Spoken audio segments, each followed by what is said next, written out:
What's up guys? This is Jonathan Arbuda and you're watching I Love Tanchong TV, a channel that highlights and celebrates the beauty of life. If you are new to this channel, consider subscribing. Click the subscribe button at yung bell notification na katabi naman ito para ma-notified kayo moving forward sa mga upcoming uploads ko. If you're using your social media, Twitter, Facebook, and Instagram, please follow me. It's at I Love Tanchong and visit my blog www.ilovetanchong.com.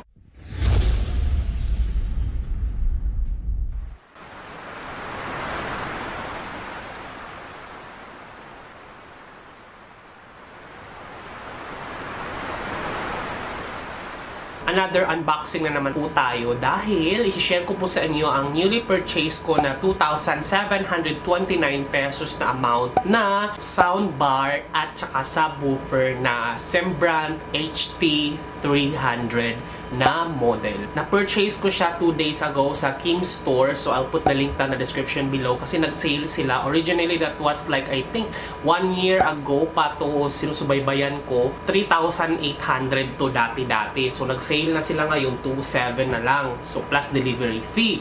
So, 2 days lang siya. Dumating na siya agad. Cash on delivery na siya. So, ayun, at least kahit papano, nalagay ko siya ng mga ilang oras doon. So, na-sanitize ko na rin siya. So, ayun, safe na siya. So, i-unbox natin siya ngayon para ma-install ko na. So, yun. Yan siya, guys. Medyo may kalakihan siya, ha? In fairness. So, yung pagka-box niya, sobrang, ayan, ganyan siya. And then, ito, medyo binitbit ko to, sobrang gaan lang niya. Kaya sabi ko mukhang hindi siya ganun kagandahan siguro nito. Kasi sobrang gaan lang. So, pero titingnan natin kasi nga, puro magaganda yung review naman nito online. Yung pagkaka-plastic niya talaga, girl, Diyos ko, hindi mo akala, as in, sobrang talagang secure na secure. Kim Store kasi. Originally kasi ino-order ako sa Lazada nito sa Kim Store storefront nila. Kaso mas mahal doon ng konti, mga 100, mas mahal ng konti ng 100 plus may delay pa kaya pinakancel ko na kasi nga ang taga nila bago i-deliver kapag Lazada. Pinakancel ko yung sa Lazada, dumiretso ako sa Kim Store na store mismo yung sa website nila. 2 days nakuha ko na agad siya. Grabe yung pagkakabalot niya. Hindi kaya ng maliit na gunting. Malaki yung gagamitin natin, oh.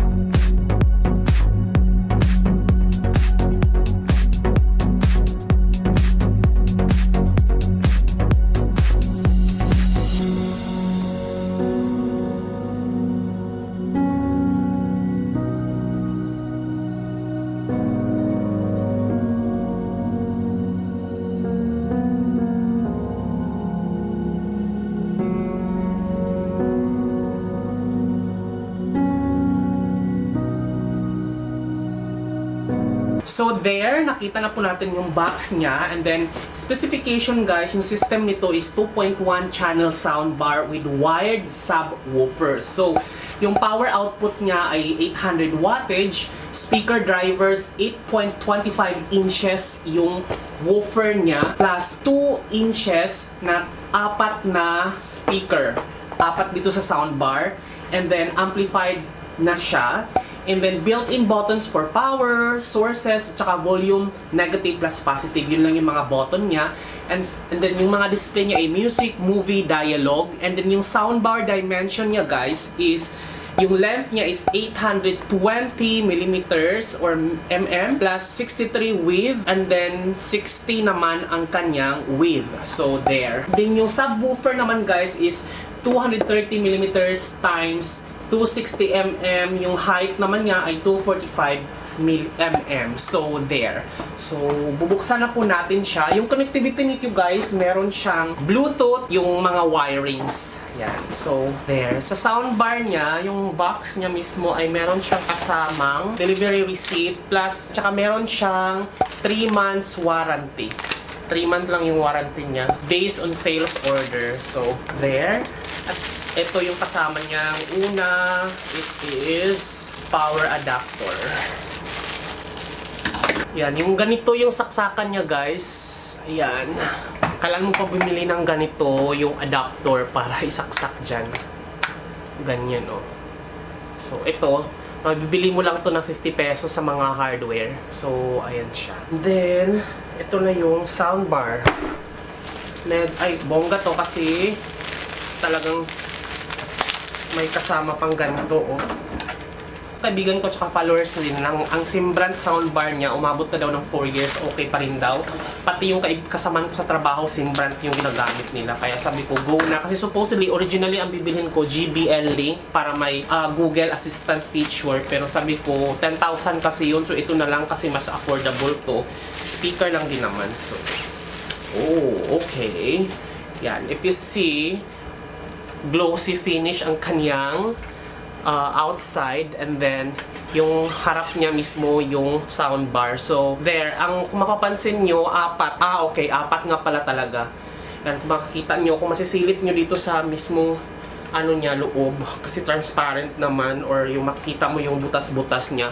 Meron talaga siyang apat. 1, 2, 3, 4 na maliliit na speaker na tig to 2 inches. Yan, kung makikita nyo dito, meron tayong auxiliary, coaxial, optical, tsaka DC, tsaka subwoofer, tsaka wala ring HDMI na connector. So, hindi natin makakabitan ng yung mga Google Chromecast, wala siyang ganong feature. Parang normal lang to na speaker talaga. Kasi may mga sa JBL kasi may mga HDMI port na sila eh. Ito, tsaka USB, ito wala. I know! Merong USB nasa gilid pala. Ayan yung USB portal, meron tayo dyan sa gilid. Yung mismong mga button, power, tsaka yung sources. Tsaka merong SD card na port. Yan. Pwede na, maganda na siya. Tsaka meron dalawang lagayan, yung parang sa bracket, yung igaganon mo. Yan. Perfect siya dito sa sa ilalim. Ilalagay ko to dito sa ilalim. Next naman is yung woofer. External subwoofer siya. This is actually German engineered sound, Supreme Bass Boost, Powerful Home Theater Experience. Surround din naman daw to, 2.1 channel. So ngayon kasi mga bago sa JBL 5.1 na kasi sila eh. So titingnan natin to. Hindi ko to sisirain yung box kasi yung luma ko ipapadala ko sa Bohol. Ito yung gagamitin ko na box. So, ayan, bongga. May kasama tayong manual sa loob. Meron tayong kasamang remote. Bongga, may remote siya. And meron tayong kasamang battery na din. AAA na battery para sa ating remote. And syempre pa yung mga coaxial natin na mga wires. And then meron tayong kasamang, ito yung pinaka-importante guys, meron tayong dalawang, ayan, para sa bracket na i-install sa may tox na din para sa semento. Oy, ito na yung pinaka medyo magaan ang speaker niya kaysa sa So titingnan natin. So makikita nyo yung niya, matte finish. Yan, matte finish ang kanyang.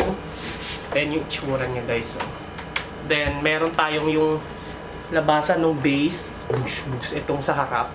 Tsaka nandito yung speaker sa ilalim. Sana mahaba to guys kasi nga balak ko siyang ilagay sa ilalim ng para tagong-tago. Mahaba naman siya. Then, ang balak ko ay syempre isi-set up natin para ma-try natin. Yung subwoofer na wire, sasaksak natin dito sa likod. Power niya guys ay wala sa subwoofer, nandito mismo sa soundbar. Yan. So, kunin na natin ang ating power at isaksak na natin siya, no? AUX mode. Yan. AUX mode. Ganun daw yung mode niya. Mukhang ganda na una pa lang narinig ko na yung niya, ha. Mukhang okay ang kanyang dating. Optical mode. Yan. Optical mode. Meron tayong optical mode. Tapos, yan. Pwede natin pipinutin mismo dito sa gilid yung mga sources niya. Coaxial mode. Bluetooth mode. Yan. Naka-Bluetooth na tayo, guys. So, i-connect natin yung ating Bluetooth. Try natin sa laptop. Yung remote niya, matte finish din siya. Tapos,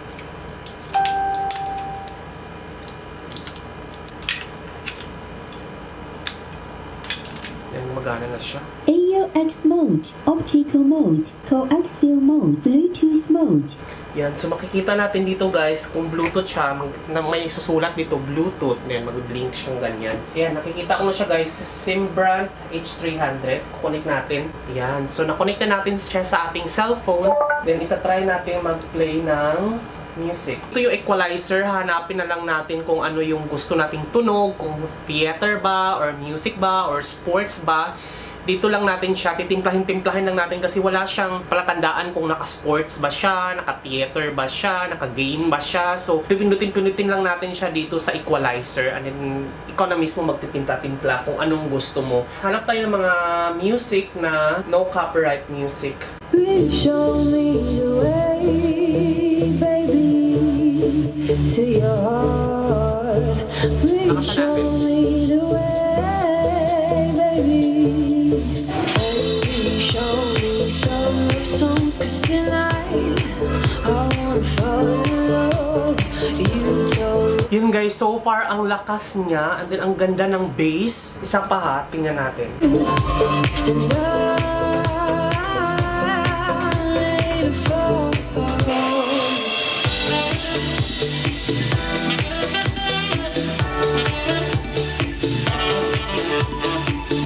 In fairness guys ha, sobrang sa tunog pa lang hindi siya sabog. Titignan natin kung what if wala siyang woofer or hindi natin siya kakabitan ng subwoofer, yung soundbar lang talaga na merong 4 na tig 2 inches na speaker. Titignan natin. Bubunutin ko ang subwoofer.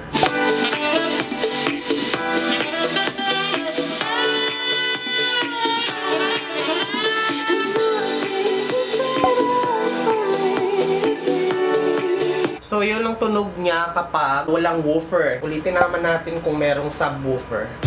I want you told me you love me too. I wanna believe you, and I'm ready to fall. Ang ganda ng tunog niya talaga for the amount na 2,729 pesos including delivery fee. Wala pa ako masamang masasabi dito kasi nga kabago pa lang kasi. Pero ang sabi sa akin ng mga kasama ko sa trabaho na ganito daw nila, umabot na talaga ng ilang years na. And then isa sa mga followers ko, tsaka naging kaibigan ko na rin, 4 years na daw yung kanyang soundbar without the woofer. Yung original, yung Semblant 750, yun talaga, soundbar lang yun. So, walang subwoofer. 4 years na daw sa kanya. Titingnan natin kung tatagal ba to kasi yung luma ko talagang speaker na doon nakalagay sa taas, yun, ipapadala ko siya sa Bohol kasi matagal na rin yan. It's time for me to upgrade na para magiging uniform na lahat. And then, space-wise, okay siya dahil payat. Kasi yung saan kasi malaki yung speaker ko dati na nabili ko lang din yun sa na parang mga nasa 1,500 lang yung nabili ko siya sa Pier. Yung sa Pier 15 sa Maynila, may mga surplus kasi doon na galing sa mga custom yun. Doon ko nabili yun dati. Ito naman galing to sa Skim Store. Dahil nga black siya, so dahil black na rin yung mga ating mga gamit, so uniform na siya. So titignan ko lang to kung saan ko to ilalagay yung woofer. Baka ilalagay ko siya sa ilalim na lang para hindi na makikita.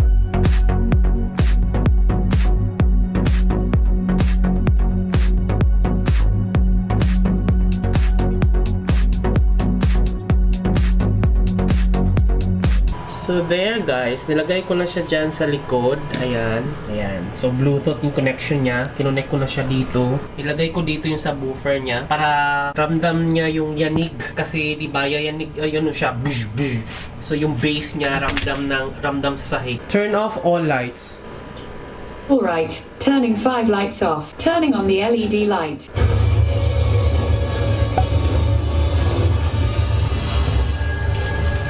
Safe now. After you. Tapos lalakasan natin. I'm good at keeping secrets, as it seems. Let's see if you left anything behind. Let me know if she exhibits any further abilities. Clear?